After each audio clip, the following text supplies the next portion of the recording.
안녕하세요. 백두산 금융연구소의 백두산입니다. 4월 29일 화요일 저녁 7시 51분입니다. 어제 미국은 혼조하게 마감했습니다. 상승한 친구도 있고 하락한 친구도 있습니다. 장중에 많이 훅 빠지기도 했었는데 이 많은 낙폭을 시간이 가면 갈수록 다 회복을 했다는 점에서는 근데 실질적인 내용은 혼조한 게 아니고 긍정적으로 봐야 되겠습니다. 미국 증시 혼조하게 마감했지만 실질적인 내용은 좋다 라고 표현할 수 있겠습니다. 혼조하게 마감했기 때문에 상승 종목수나 하락 종목수나 그렇게 큰 차이가 없이 비등비등한 그런 상황이고, 지도에는 빨간색과 파란색이 다채롭게 섞여 있긴 한데 긍정적으로 해석하자 이겁니다. 장중에 미국 증시를 훅 빠뜨렸던 거는 베센트 재무장관의 발언, 이런 것들이 좀 영향을 미치긴 했어요. 미국과 중국 간 무역 협상이 제대로 굴러가지 않고 있다는 점을 스콧 베센트 미국 재무부 장관이 확인했다라고 이야기하고 있죠. 이런 소식 때문에 미국 증시가 흔들리긴 했는데 그래 봐야 결과적으로 다 회복을 했기 때문에 미국 증시 좋다, 이렇게 볼 수가 있다라는 이야기입니다. 나스닥 보고 계신데요. 나스닥 보고 계신데 중요한 저항을 지난 금요일 날 돌파 한착했고, 지금 같은 경우는 가격 조정이 이렇게 쏟아져도 이상하지 않은 자리란 말입니다. 근데 어젯밤 혼조하게 마감했다 말씀드렸죠. 나스닥 보합, 거의 약보합에서 마감했잖아요. 그러니까 이거 뭐죠? 지켜야 될 자리는 잘 지키고 있는 거예요. 큰 조정이 쏟아져도 이상하지 않은 자리를 지금 기간 조정으로 이렇게 옆으로 소화하고 있는 모습입니다. 그렇기 때문에 이거는 긍정적으로 봐야 될 겁니다. 그래서 지금 레벨업은 이미 금요일 날 했고, 지금 그 레벨업을 검증하고 있는 상황입니다. 이게 재확인, 단기적으로 긍정적인 레벨업을 했기 때문에 단기적으로 긍정적인데, 단기적으로 긍정적인 어떤 이런 투자 심리, 어떤 이런 것들이 좀 더 굳어져 가는, 좀 더 확신이 되어 가는 지금 그런 단계라고 보실 수가 있겠습니다. 그래서 미국 증시는 지금 보시면 이렇게 일단 쌍바닥을 만들어 놓은 상황이고, 단기적으로도 지금 계속해서 긍정적인 분위기가 더욱더 강화되고 있는 그런 상황이니까 단기, 중기적인 관점에서는 굉장히 좋다라고 할 수가 있을 겁니다. 다만 문제는 뭐냐? 이게 좀 큰 장기적인 관점에서 봤을 때는 상승 추세가 저점이 이렇게 낮아지는 등, 고점이 낮아지는 등 이 상승 추세가 좀 많이 타격을 입었습니다. 그렇기 때문에 장기적으로는 좀 안 좋다라고 봐야 되겠죠, 그죠? 최근에 단기적, 중기적으로는 지금 상승이 강화되고 있으니까 좋은데 장기적으로는 안 좋다, 이렇게 말씀드렸습니다. S&P 지수를 보면 좀 그런 게 좀 더 잘 보이는데요. S&P는 2020년 3월달 저점과 여러 가지 저점들을 좀 연결을 해보면은 중요한 상승 추세선이 이렇게 그어지는데, 이런 중요한 상승 추세선들을 이번에 눈에 띄게 왕창 붕괴시켰다가 지금 올라오고 있죠. 그러니까 장기적으로는 상승이 훼손이 된 거라고요. 근데 어때요? 단기적으로는 레벨업을 한 이후에 조정이 쏟아져도 이상하지 않은 자리에서 이걸 잘 버티고 있으니 단기적으로 긍정적이고, 이런 쌍바닥 만들어 놓은 상황에서도 이렇게 잘 버티고 있으니 이거 중기적으로도 그럭저럭 괜찮다라고 표현할 수 있겠죠. 그래서 일단 미국 증시 단기적, 중기적 흐름이 좋아지고 있다. 다만 장기적으로는 의문이 된다. 의문을 가져야 된다. 말씀을 드려봤습니다.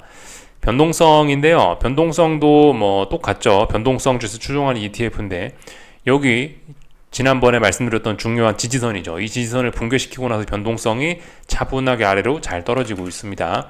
그렇기 때문에 지금 시장은 굉장히 안정적이라고 볼 수가 있겠죠.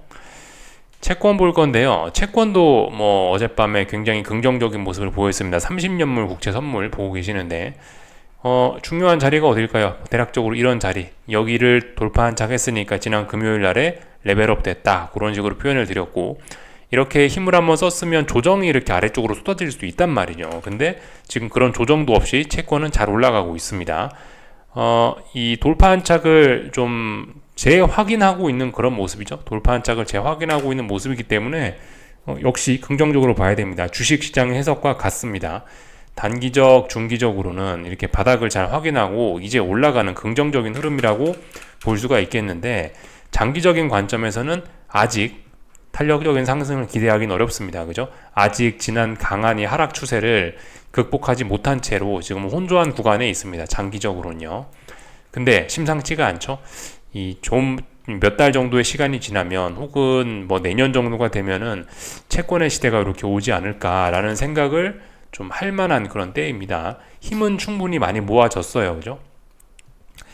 그리고 이 유로화, 그러니까 달러 외환 시장 볼 건데, 외환 시장에서 근데 이 달러 약세는 너무, 달러 약세, 유로화 강세는 너무 명백하게 좀 눈에 띄고 있습니다. 일단은 그 단기적인 고점, 유로화 기준으로 볼게요. 유로화는 단기적인 고점을 만들었습니다. 근데 지금 단기적인 고점만 만들었고 이 정도에서 지금 기간 조정을 거치는 모습이라, 여기서부터 이렇게 많이 오르고 나서 이 정도 기간 조정을 거치는 모습이라 가지고 이거는 언제든 또 올라갈 수 있는 그런 가능성을 내포하고 있습니다. 지금 유로화가 만약에 다시 아래로 쪽으로 내려오고 다시 달러가 좀 강하게 돌아서려면은 이런 자리들, 여기 있는 이런 고점 자리들, 이런 자리들 밑으로 내려와야지 다시 달러가 좀 힘을 쓸 수 있다, 다시 유로화가 약해진다, 이런 이야기를 할 수 있는데 지금 뭐 택도 없습니다. 여기서 조금 조정이 나온다고 해도 유로화가 강한 거는 변하지가 않죠. 이거 뒤집어서 이야기하면 뭐다? 달러 인덱스라고요. 달러가 이렇게 반등을 하려면 어떤 자리? 여기 이 자리를 돌파 한착을 해야 되는데 이 자리 근처에도 못 가고 있습니다. 달러는 이제 고작 단기 바닥을 한번 확인했을 뿐입니다. 근데 언제든 다시 붕괴가 될 수도 있어 보이는 그런 단기 바닥만 확인을 해놓은 상태이기 때문에 어쨌든 외환 시장은 지금 분위기가 조금 좀 일방적인 좀 그런 모습이 있긴 있습니다. 오늘 밤을 근데 좀 잘 봐야 될 것 같긴 하네요. 외환 시장은요. 외환 시장은 지금 보시면 5일선을 쭈루룩 3거래일 동안 지금 붕괴를, 유로화입니다. 유로화, 그죠? 외환 시장은 이 유로화는 3거래일 동안 5일선 아래에 있다가 어젯밤에 5일선 위로 다시 올라왔거든요. 한 번은 올라올 수 있죠. 오늘 밤에 다시 5일선 아래로 붕괴가 된다면은 조금 달러가 좀 강세로 좀 전환될 수도 있겠다는 생각은 드는데, 근데 일단 지금 상황에서 얘가 5일선을 깨면서 중요한 지지선들을 붕괴시키면서 내려올 것 같아 보이지는 않습니다. 일단 지금 현재 달러 약세는 약간 좀 굳어져 가는 것 같아요. 달러 약세. 미국 주식과 미국 채권은 다시 매수세들이 좀 들어와서 반등다운 반등을 좀 하려고 하고 있고 실제로 레벨업도 하고 이러고 있는데, 이 달러는 인기가 많이 없어졌습니다. 그래서 외환 시장은 이제 좀 따르게 가는 것 같다는 모습이, 좀 따르게 가는 것 같습니다. 지금까지 미국 관련 자산, 주식, 채권, 달러가 다 함께 강세, 다 함께 약세 이렇게 움직였는데 달러가 그 다 함께 움직임을 이탈하려는 모습이 좀 나타나고 있죠. 그래서 이런 내용들을 좀 확인을 했고, 지금 현재는 뭐 어떤 일이 있는지 모르겠는데 일단 달러 강세, 유로화 약세가 좀 진행 중입니다. 달러가 강하면 원자재들은 조금 서운한 경향이 있습니다. 그죠? 달러가 강세가 조금 지금 단기적으로 나타나면서 금값이라든가 국제유가라든가 조금 좀 하락을 하고 있긴 하네요. 근데 또 구리는 또 신나게 올라오고 있고, 하여튼 뭔가 중국에 좋은 소식이 있는지, 하여튼 근데 구리는 뭐 말씀드렸다시피 뭐 올라봐야 이 정도, 떨어져 봐야 뭐 이 정도, 이렇게 좀 큰 박스권 움직임을 보이지 않을까 싶습니다. 그래서 이런저런 내용을 좀 살펴봤고요. 한국 증시는 뭐 그냥 긍정적으로 잘 움직이고 있습니다. 코스피가 지금 이제 코스피를 좀 크게 보면 이런 모습이죠. 작년 7월부터 해서 쭉 이렇게 하락이 이어지고 있지 않습니까? 그죠? 근데 아무튼 올해 움직임이 좀 괜찮아 갖고 이런 하락을 거의 다 극복해 가려고 하는 순간에 이 미국과 중국이 투닥거리면서 싸우고 트럼프가 당선이 되는 바람에 한번 저점이 훅 낮아지긴 했었죠. 근데 아무튼 이 빨간색 선이 중요한 선이긴 하고요. 빨간색 선까지 일단 한 3% 정도 남았습니다. 선물 기준으로 해서 일단 한 348 정도까지는 뭐 특별한 저항 없이 수월하게 움직일 수 있습니다. 근데 상승 목표치가 그렇게 이게 많이 남은 것은 아닌 것으로 보입니다. 근데 아무튼 348 정도가 지금 일단 코스피의 일단 1차적인 저항 자리고요. 여기서 잘 풀리면은 드디어 이 24년 7월부터 시작된 이 코스피의 불운한 움직임을, 이런 부진한 움직임을 이렇게 극복도 할 수 있을 겁니다. 이 빨간색 선이 극복되면은 좀 상당히 좋은 일이 생길 수 있을 것 같아요. 코스피에요. 그러니까 말씀드렸다시피 그 미국이 경기 침체 이런 것만 당장 나지 않으면 한국 증시는 뭐 바닥 확인을 오랫동안 잘했기 때문에 특별한 문제 없을 수 있는데, 근데 뭐 지금 당장 그죠? 지금 당장 미국의 경기 침체나 그런 건 일단은 없죠. 물론 이번 주에 여러 가지 경제 지표들 중요한 미국 경제 지표들이 수목금에 발표 예정이긴 한데 당장 이번 주에 다음 주에 경기 침체가 올 것 같지는 않아 보이고 그렇다면 한국 증시는 당분간 좀 긍정적일 수 있습니다. 왜냐하면 오랜 시간 동안 워낙 오랜 시간 동안 언제죠 도대체 사실상 이 겨울 내내 겨울부터 지금까지 계속 바닥 확인만 거쳤기 때문에 이 정도 되면 이제 더 이상 안 빠진다라는 거거든요. 물론 이번에 기초 체력이 안 좋아가지고 이 무역 분쟁으로 인해서 코스피의 저점이 한번 훅 낮아지는 훅 낮아지는 안 좋은 모습을 좀 보이긴 했으나 사실 이거는 약간 좀 진바닥을 만드는 투매에 가깝지 않나라는 생각이 좀 들긴 합니다. 그래서 어쨌든 당분간 한국 증시는 좀 이렇게 좀 좋게 봐야 되지 않을까라는 생각입니다. 네, 말씀드렸다시피 한 348 정도 부근이 이 저항이라고요. 코스피 말씀드렸고요. 코스닥도 비슷합니다. 그죠? 코스닥은 약간 다르긴 한데 아무튼 코스닥도 이렇게 위에서 내려오는 저항의 영향을 받고 있습니다. 코스닥은 코스피보다 조금 더 상승의 목표치가 많이 남아있긴 하죠.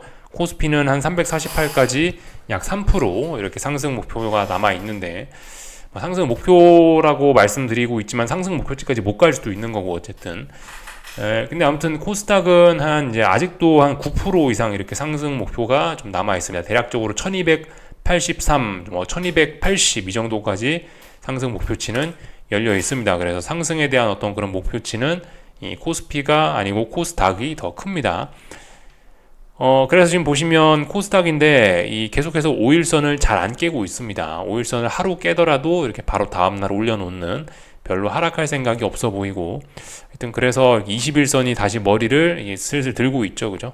예, 이래저래 좀 긍정적인 모습입니다.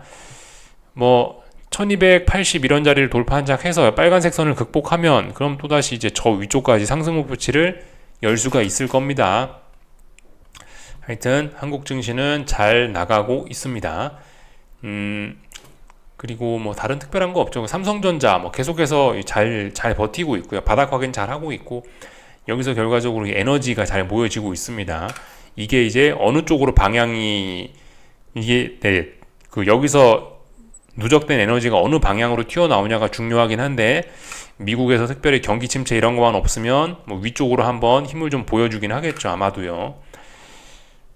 그래서 이런저런 내용들 좀 간단하게 살펴봤고 어쨌든 확실히 좀 이 경기 민감한 친구들 쪽으로 좀 분위기가 좀 좋아지고 있는 그런 모습들이 좀 나타나긴 합니다. 오늘 코스닥에서는 다시 제약바이오 친구들이 좀 반등을 하면서 좀 코스닥 시장 분위기는 좋았고요. 나머지 특별히 이야기할 만한 게 없는 것 같습니다. 전반적인 내용을 좀 다 봤고 중국이라든가 다른 나라들 좀 간단하게 좀 몇 가지만 좀 살피자면요. 미국이 상승하면 보통 같이 가는 친구들이 있거든요. 그죠? 대표적으로 일본, 유럽 이런 나라들이 같이 갑니다. 일본 증시 계속해서 잘 올라가고 있고 유럽 증시 이런 것도 잘 올라가고 있습니다. 독일 증시 그죠? 강하게 잘 올라가고 있습니다. 그죠? 다만 이제 이 미국이 상승하면 중국은 좀 서운해하는 경향이 있습니다. 그죠? 중국은 조금 좀 서운해하고 있다. 요 정도 가볍게 좀 체크하면 될 것 같고요. 비트코인 같은 것도 여전히 잘 나가고 있죠. 그죠? 요즘 위험자산들의 분위기가 순식간에 확 돌아서 가지고 비트코인이나 이런 것들 흐름도 나쁘지가 않습니다. 그래서 계속해서 트럼프의 발언이나 베센트 장관의 발언 이런 걸로 인해서 불확실성이 좀 있긴 할 텐데 웬만큼 폭탄 발언이 아니라면은 일단 주식시장은 바닥을 만들었고 당분간 일단은 좀 괜찮은 흐름을 보일 수 있다라고 일단 이렇게 기대를 하는 게 좀 좋을 것 같습니다. 여기까지 하겠습니다. 내일 저녁에 뵙도록 하겠습니다.